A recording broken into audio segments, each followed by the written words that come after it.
Я всех вас рад приветствовать на Международном транспортном форуме, который в этом году проходит в уже 17-й раз. Сегодня здесь собрались руководители крупных компаний, машиностроительных предприятий, строительных организаций, ведущие специалисты в сфере информационных технологий, чтобы вместе обсудить планы повышения связанности нашей страны, наращивания грузовых, пассажирских перевозок. Ну и, конечно, уделим особое внимание вопросам развития транспортной инфраструктуры. Как подчеркивал наш президент, это чрезвычайно важно для будущего России с ее огромной территорией и ведет к активному росту экономики по всем направлениям. Несмотря на санкционные вызовы, отрасль динамично движется вперед, обеспечивая надежное снабжение промышленного сектора, бизнеса, ну и, конечно, что самое важное, наших людей всеми необходимыми товарами и услугами, как и стабильные поставки за рубеж экспортной продукции отечественных компаний.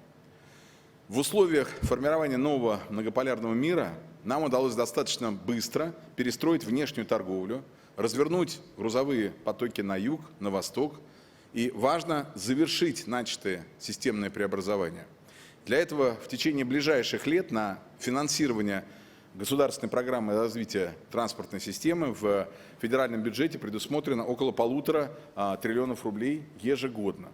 Все приоритетные проекты включены в транспортную стратегию, утвержденную правительством, и закладывают значительные возможности для укрепления нашей экономики, и в том числе и реализации всех проектов на будущее. Выделю 6 ключевых задач, которые в сегодняшних реалиях предстоит решить. Первое – это поступательное наращивание провозной способности основных транспортно-логистических коридоров. По поручению президента их расширение идет в сторону восточного, Азово-Черноморского и Каспийского направлений и, соответственно, далее к Персидскому заливу. Это необходимо для укрепления торговых связей с партнерами по Евразийскому экономическому союзу, Содружеству независимых государств, а также странами Ближнего Востока, Африки, Азии. И Россия готова развивать двусторонние отношения со всеми, кто открыт к конструктивному, взаимовыгодному сотрудничеству. Реализация намеченных планов потребует серьезного запаса производственных мощностей и ускорения строительства инфраструктуры. Но прежде всего речь идет о железных дорогах. Глава государства подчеркивал значимость развития Байкало-Амурской и Транссибирской магистрали и давал поручение о повышении пропускной способности восточного полигона до 180 миллионов тонн в год к концу следующего года. В целом за 10 лет этот показатель увеличился уже более чем в 1,5 раза, ну и в текущем достигнет 173 миллионов тонн. По нашим прогнозам, к окончанию этого десятилетия он превысит 210 миллионов тонн.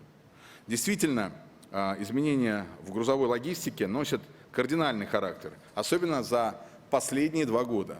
Внешние ограничения и барьеры привели к тому, что мы, напротив, смогли выйти на очень хорошие темпы перевозок. Ну и, конечно, что очень важно, это их не сбавлять. Усиление возможностей железных дорог задает вектор развитию добывающей и обрабатывающей промышленности. Вырастут заказы наших отечественных предприятий, откроются тысячи новых высокотехнологичных рабочих мест, что, естественно, отразится на качестве жизни людей в регионах. И, конечно, особое внимание правительство продолжает уделять созданию инфраструктуры Северного морского пути, как наиболее короткого маршрута между Азией и Европой. Не только расширяем атомную ледокольную группировку, но и внедряем цифровую экосистему, которая обеспечит судовладельцев необходимыми данными и сервисами для более безопасного, более комфортного мореплавания в арктической зоне. Международные транспортные коридоры упираются в морские порты. Из-за роста объемов перевалки грузов многие из них нуждаются в реконструкции. И поэтому активно идет их модернизация, как и модернизация пунктов пропуска на государственной границе. Мы сегодня как раз посмотрели новые технологии, которые будут использоваться на этих пунктах пропуска. Крайне необходимо, чтобы строительство современной инфраструктуры было синхронизировано с планами наращивания экспортно-импортных операций. Второе направление – это укрепление связанности территорий и повышение мобильности нашего населения. Крайне важно в решении этих вопросов опираться на мнение граждан, на местных жителей и смотреть, какие маршруты, какие виды транспорта наиболее востребованы и наиболее значимы. Это та самая обратная связь, о которой говорит постоянно наш президент. На возможности путешествовать по стране и в целом на качество жизни людей значительно влияет ситуация с состоянием дорожной инфраструктуры. С начала года в России построено и реконструировано около 650 километров федеральных и региональных трасс. Это почти в 3 раза больше, чем годом ранее. Отремонтировано еще свыше 10 тысяч километров. Необходимо сохранять высокие темпы строительства автомобильных магистралей. Как отметил глава государства, к концу 2024 года отрасль должна выйти на новый рубеж, привести в нормативное состояние 85% дорог в крупнейших наших городах, что еще сильнее повысит безопасность движения и комфорт водителей. Активность строителей сейчас заметна практически во всех регионах. Расширен участок магистрали Р-217, Кавказ, это в Республике Дагестан. Запущены автомобильные обходы Аксая и Краснодара на М4, на трассе Дон. Введены в эксплуатацию мосты через Енисей в Красноярском крае, через реку Свирь в Ленинградской области. Сегодня дали старт мы движению между республиками Чувашия и Татарстан, а в декабре будет полностью открыт участок скоростной трассы М12 восток от Москвы до Казани. Его общая протяженность превысит 800 километров. Усилению связанности поможет и расширение нашего воздушного сообщения. Гражданская авиация смогла преодолеть основные трудности, которые вызваны санкциями, и сейчас набирает обороты. Реализуются масштабные планы по возрождению отечественного авиапрома. Активно модернизируется аэродромная инфраструктура по всей стране.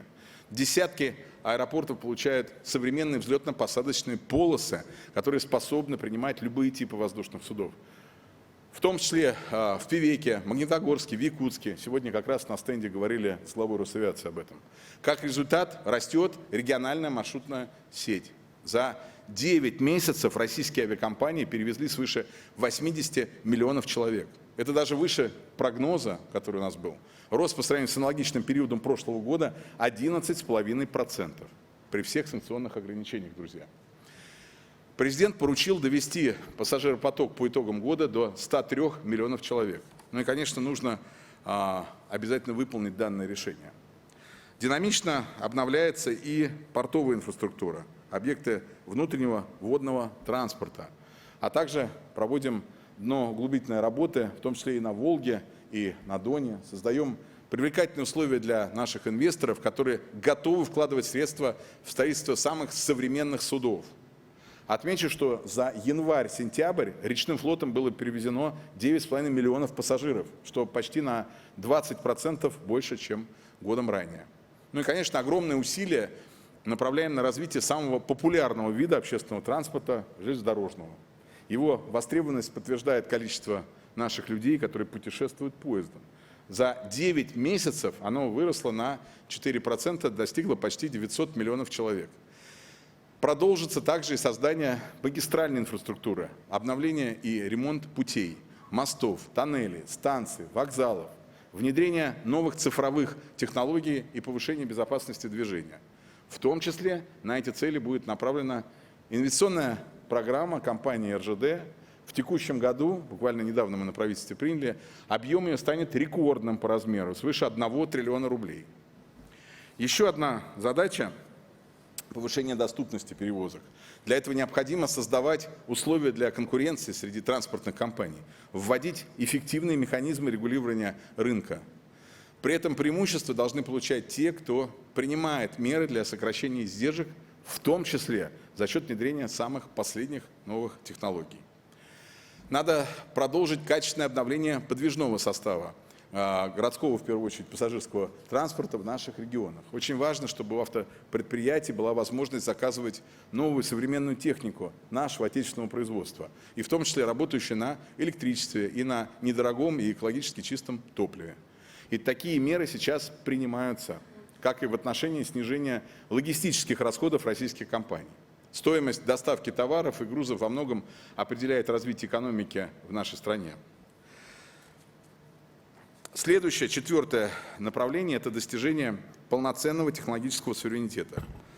Ключевым условием стабильного функционирования транспортного комплекса России является его независимость от иностранных производителей.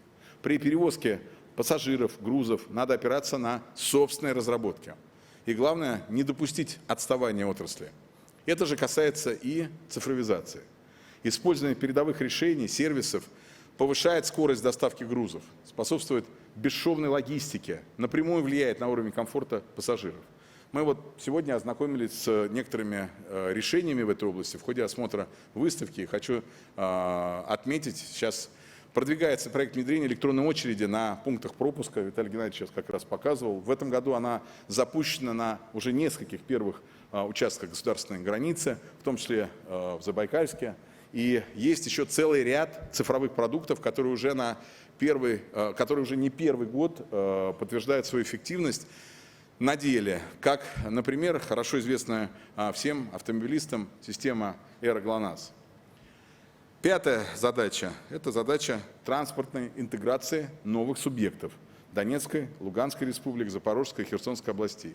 Для их полноценного вовлечения в социально-экономическую жизнь нашей страны требуется принять системные меры по восстановлению всей инфраструктуры.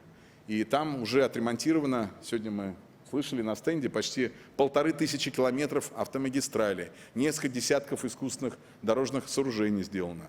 Активное участие в этом также принимает и около 30 регионов, благодаря чему в текущем году будет завершена реконструкция дополнительно еще более 400 километров трасс. Еще об одном из главных направлений – о подготовке квалифицированных кадров. Сегодня профильное образование дают почти 2 десятка отраслевых вузов, и каждый 6-й обучающийся в России выбирает для себя профессию, которая связана со сферой транспорта. При этом молодые люди приобретают не только классические знания, но, что очень важно, и мы сегодня говорили об этом на стендах, изучают новые технологии, включая навыки управления беспилотниками. Беспилотные авиационные системы сегодня очень активно внедряются. Они уже в ближайшие годы могут получить самое широкое распространение во всех сферах нашей жизни. Российское образование и наука имеют богатую историю. В следующем году 150 лет со дня рождения академика Владимира Николаевича Образцова, который внес огромный вклад в развитие транспортной системы страны. Правительством принято решение об учреждении премии в области транспортной науки и техники имени этого выдающегося ученого. Соответствующее постановление подписано. Уверен, что новая награда станет хорошим стимулом к проведению исследований и разработок. Дорогие друзья, форум традиционно проходит в преддверии вашего профессионального праздника Дня работника транспорта. Хочу от всей души поздравить вас и всех сотрудников отрасли, уважаемых ветеранов, с наступающим праздником. Благодаря самоотверженному труду миллионов людей, которые связали свою профессиональную жизнь с транспортным комплексом, обеспечиваются бесперебойные перевозки людей, грузов, вносится весомый вклад в повышение благосостояния наших людей и, конечно, достижение национальных целей, поставленных главой государства. Желаю участникам форума наладить прочные деловые контакты. Конечно, рассчитываю, что в ходе дискуссий, в ходе обмена опытом появятся интересные идеи и предложения, которые в первую очередь помогут усилить эффективность транспортной системы страны. Спасибо вам и удачной работы.